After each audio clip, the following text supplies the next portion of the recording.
Hi friends. Today I'm on a roll. I'm here rocking my sister locks.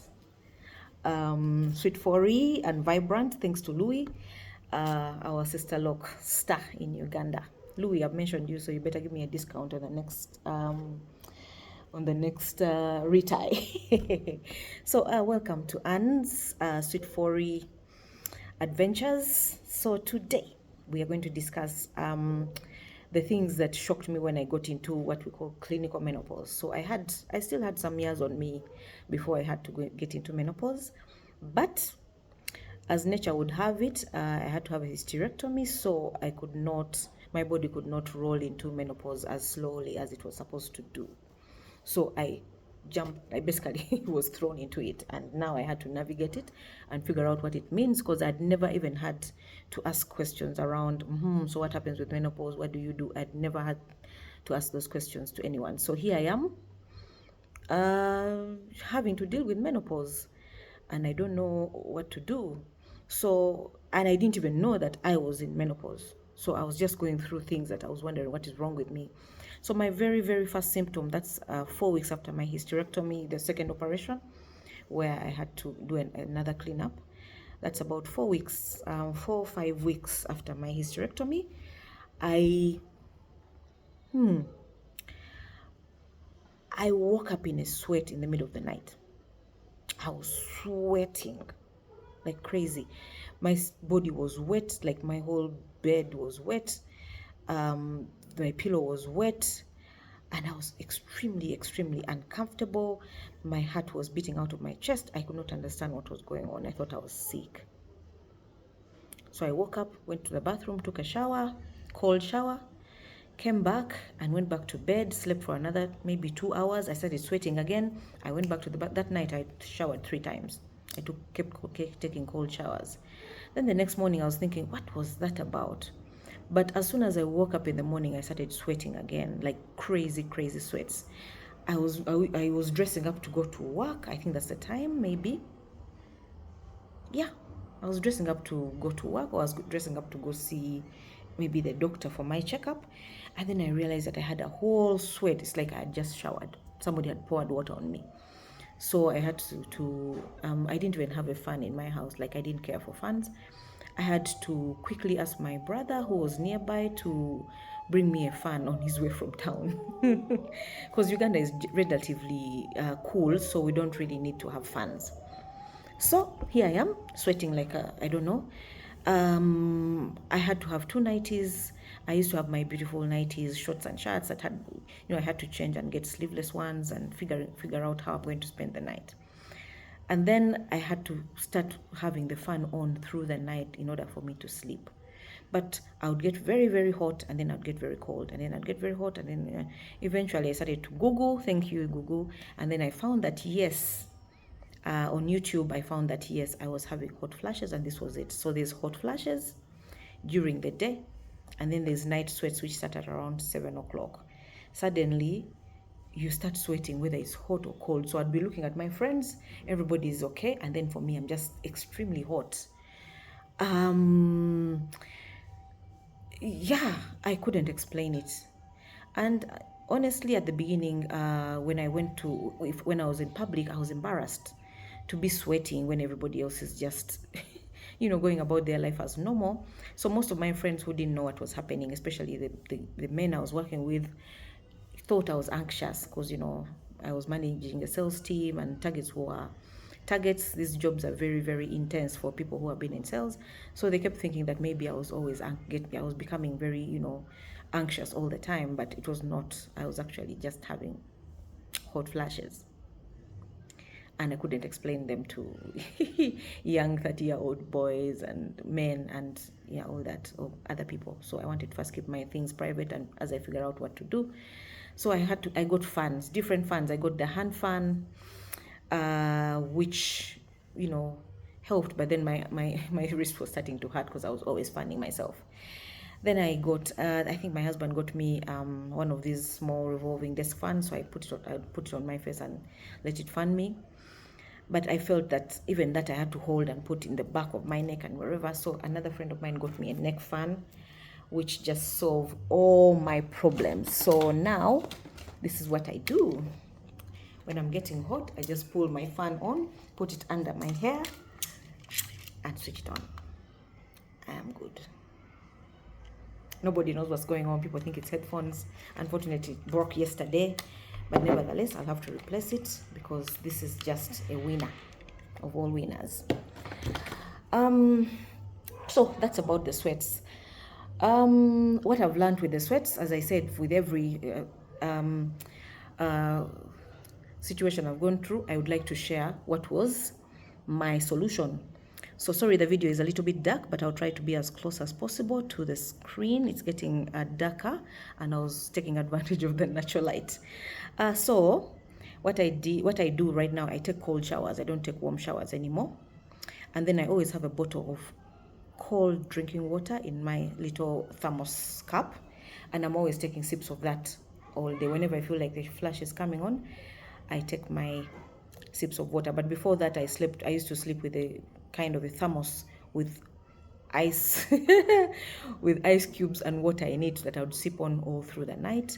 I had a small dish that had bucket really, that had a face towel that I used to, like, put all over my skin in the night when I felt like the sweats were unbearable. And if that did not work, then I actually went to the bathroom and had a shower. So it was a night of walking back and forth, waking up. So very, very bad quality sleep. But it is what it is, and eventually you learn what to do and you manage it accordingly. Next thing is joint pains. Yeah, these ones also took me by surprise. 1 minute I'm vibrant. I always go for dance exercises. There's a place called where we go for something called Cheza. Very exciting. It's a little bit like Zumba. So we dance for exercise, and I was really, really like enjoying that. But then I realized that every time we had to bend or kneel or do anything to do with the knees, I started getting pain. And anytime I had to get out of bed or get up from my sitting position, my knees were hurting. Going down the stairs was hurting.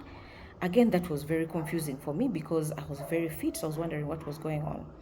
Turns out that as you get into menopause, you start to get zinc deficient, calcium deficient, magnesium deficient. So because of that, also the sleep, you can end up sitting in bed all night wondering what's up. You can't sleep. You have hot flashes, but then you can't sleep. So you can't sleep, but then you have hot flashes. So what do you do? So for me, what I observed is that I went to see a doctor. I didn't know, this time I went to a pharmacy, and I had a conversation with the pharmacist about what was going on. We can do that in Uganda, by the way. So he recommended something called osteochondroitin, something like that. So this supplement has calcium, magnesium, and zinc. It has been a winner for me. And then another friend of mine recommended okra water, where you just cut pieces of okra after you've washed it cleanly, put it in hot water, let it steep for some time, and then you just drink that water. Like, make sure you drink at least 2 cups a day. That okra water has been a winner, and then the zinc and magnesium supplements have been a winner for me. I don't have joint pains anymore. What else have I missed? Palpitations, heart palpitations. Yes, my heart would beat like I couldn't even sleep. Like, it was beating like it was trying to jump out of my chest. I went to see a heart specialist. I had EEG done. Is it EEG? ECG. I also had an echocardiogram done on my heart. I had a machine that I had to sleep with for 48 hours to check my heart and see that everything was going well. And that was done, and it turns out that my heart was okay, but it was because of menopause, and I had some deficiencies in my body that was causing my heart to pump over time. So when I was given that calcium, magnesium, zinc supplements, my heart started to settle down. But nevertheless, I'm still taking omega-3 again for my heart. So there's the things that really I feel have come as a big challenge for me in terms of menopause and in terms of my heart, my body, is that I think that my heart has been the most challenged of all, the challenges that come with menopause. So my heart, let me try and open the curtain to see if we have some more light. Okay. So my heart, sorry, I just felt like it was too dark. So my heart tends to have palpitations. It beats so much as I'm going up and down the stairs. I thought I had, proper heart disease. So, of course, I've had all those checks done. But still, these heart palpitations are becoming untenable. So, these calcium, magnesium, zinc supplements have been a winner. Menopause supplements have been a winner. And I also take omega-3 supplements. Those are a winner. But sometimes and also okra, but also you'll find that sometimes you do not have all that money to spend on all these supplements, and that is normal. So for example, when I was in employment, yeah, but out of employment, when I'm just starting starting a new business, obviously the cash is not as flowing as it was. So I have learned to figure out other supplements that I kind of supplement with the supplements. So what would happen is that if I were to have, let's say, omega-3 every day, I have omega-3 every other day, and then I do chondroitin zinc every day, because that one is important for the heart and the joints. And then I do a lot of okra because that is readily available. You get a whole bunch of this much okra for 2,000 Uganda shillings, like $50. You get a lot of okra in Uganda, and that can take you for a week.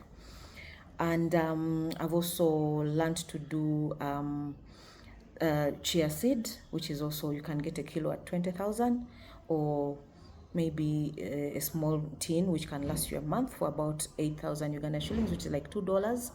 So I do that a lot because it also has omega-3. I do a lot of sesame seed in my food. I put it in my salad. And I've also learned to eat less carbs and eat more vegetables and protein, because I also realized that the more carbs I ate, the more my body was trying to process the food, the more sweats I would get. So I've learned that the lesser carbs I take, the better.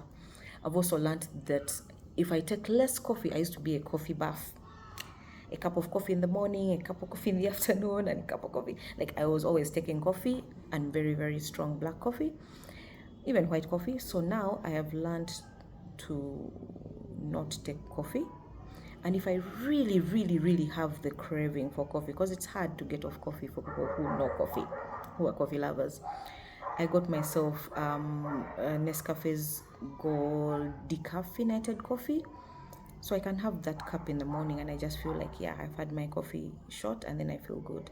So less caffeine, remove the sodas from your system. Anything carbonated does not work.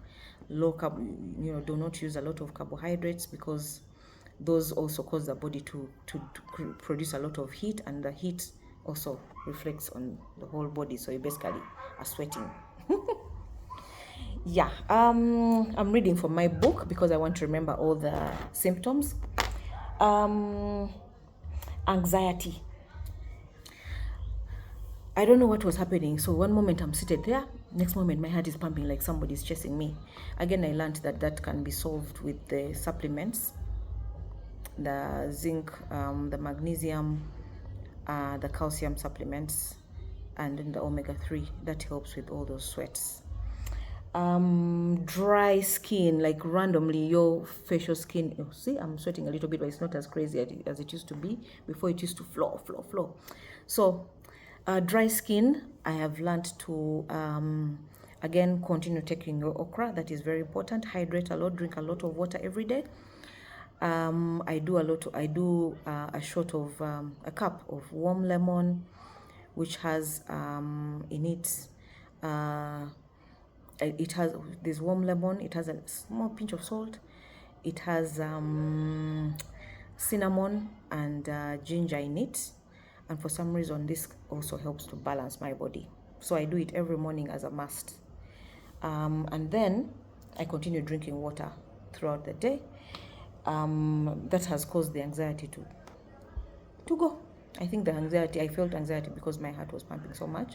And I also felt there's an anxiety that comes before the hot flash. It comes from the back, it comes to your chest, and you feel like, oh my God, oh my God, oh my God. And then it passes. So it only lasts like maybe 2 to 3 minutes.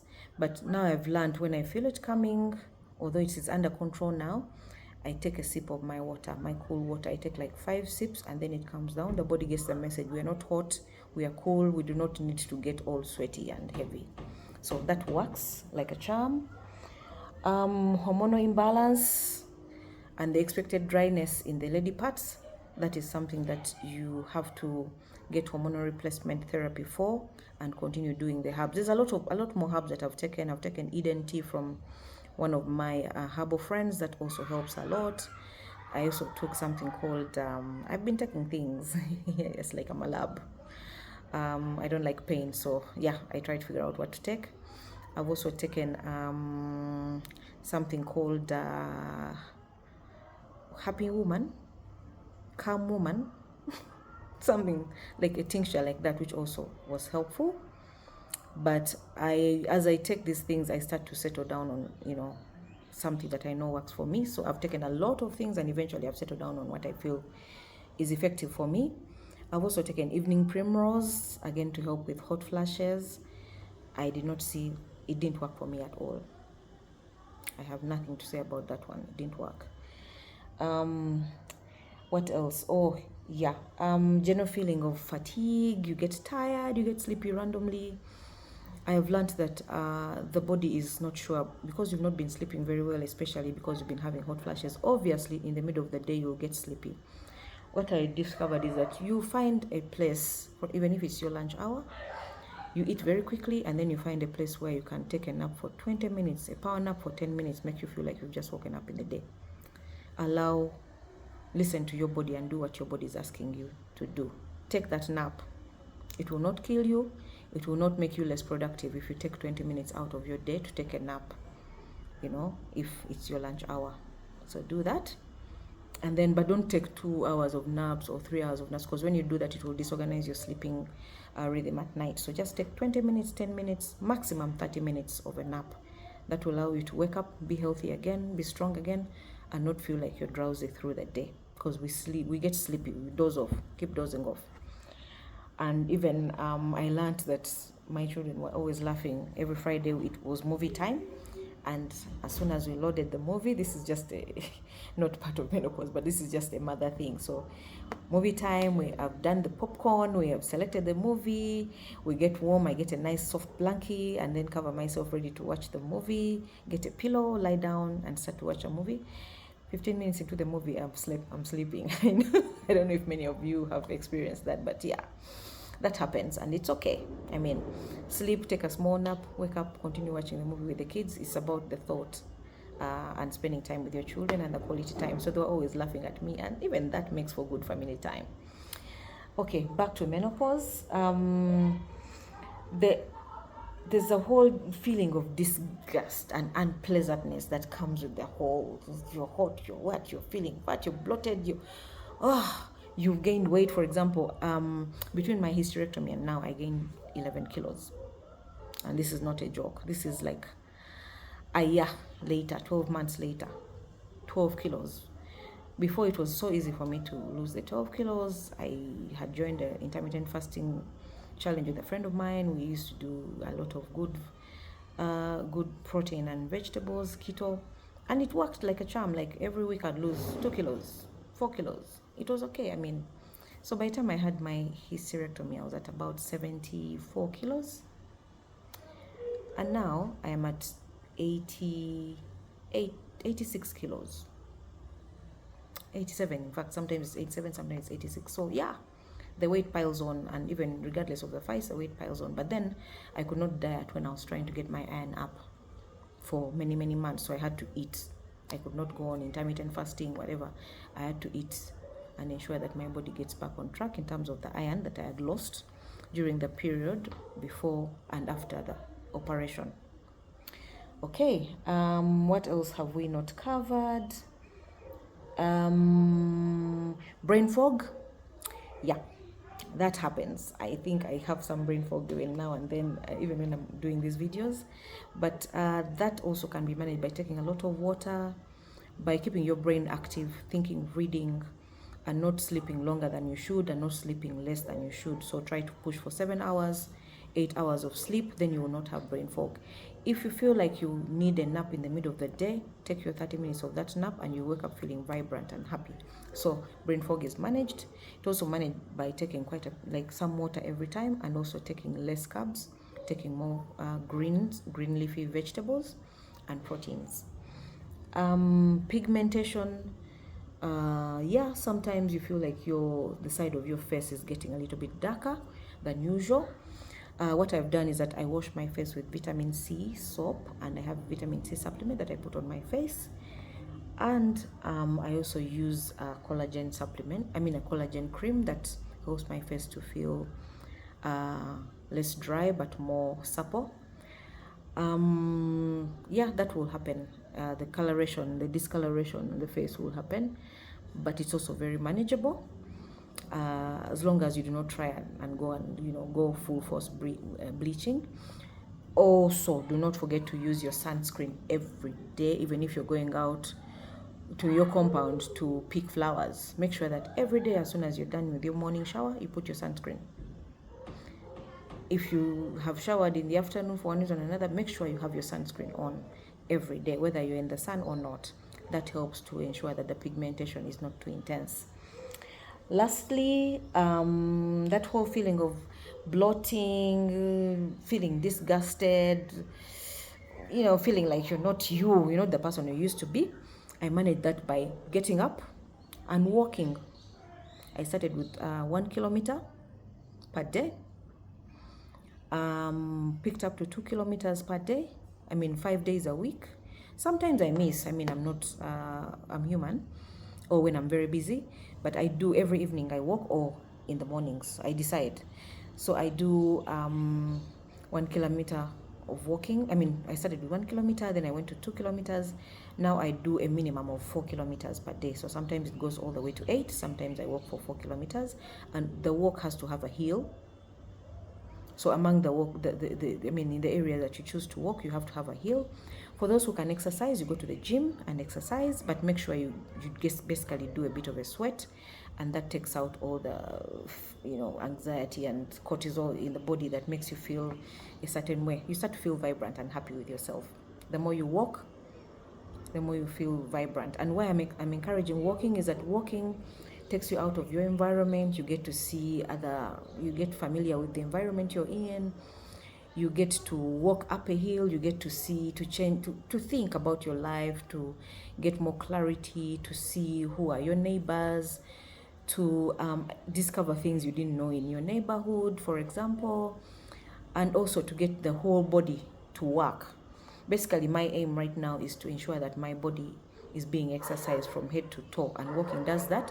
And guess what? It is free of charge. All you need to do is get yourself a pair of nice walking sneakers that have a cushion. Do not walk in sneakers that do not have a nice back cushion. I think in my next video I'll show you the kind of sneaker that you need to use if you are walking. You need a sneaker that has a back cushion that allows you to bounce properly, so that you don't get injured as you walk.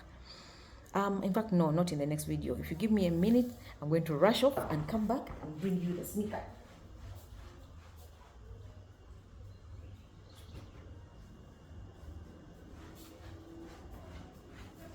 So I'm back. I'm not advertising any kind of brand, but this is the sneaker. You need a sneaker that has this kind of cushioning. This is good for walking or for running. Okay, so that is it for menopause symptoms. There are others that include hair loss for some ladies. I know that a few of my friends are using butternut oil and it's working for them. Yeah, for now that is it. I just make sure basically menopause is about movement, it's about what you eat. In summary, movement, supplements, what you eat, what you drink, or no alcohol, If you can help it, please do not drink alcohol, because it will increase the hot flashes, the bloatedness, and the sense of disgust.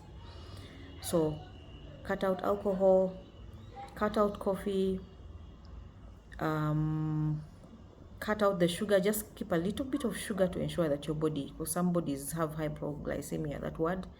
So keep the sugar a little bit, just maybe like half a teaspoon per day or 1 teaspoon per day. Just that's enough for you to keep going.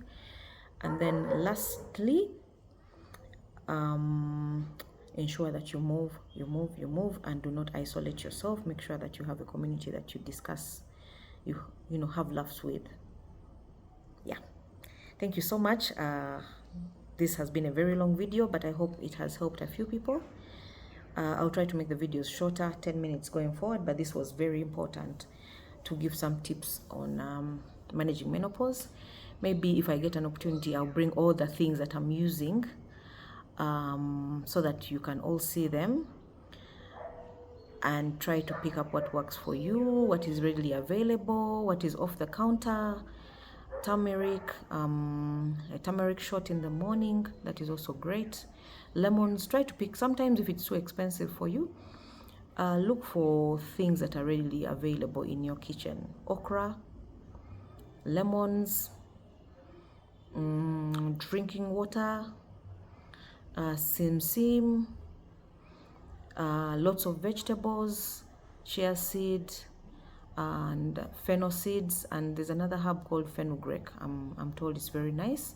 It mimics estrogen. And another one called we call it molondo. Usually we think it's for men. It's called mondio or something. We usually think it's for men to give them energy, but it actually works for women as well. Okay, all the best. If I find any other solutions that work, I will share them with you. But as you have seen, I've had a whole video and no sweat is flowing through my body, and I don't have a fan, and it's warm in Uganda. So I think I kind of have a handle on this whole hot flash thing. I'm so happy. That was such a pain. Oh my gosh. Okay, have a good evening, have a good morning, have a good night, and please keep subscribing. Keep telling your friends to subscribe to this channel so we can enjoy, you know, go on adventures. We're not going to talk about just the health and all that, but we're going to go dive deep into work, into business. We are also going to dive deep into having fun, and what do you do to have fun. I'll be sharing some videos on that. Have a good one. Your friend Anne here.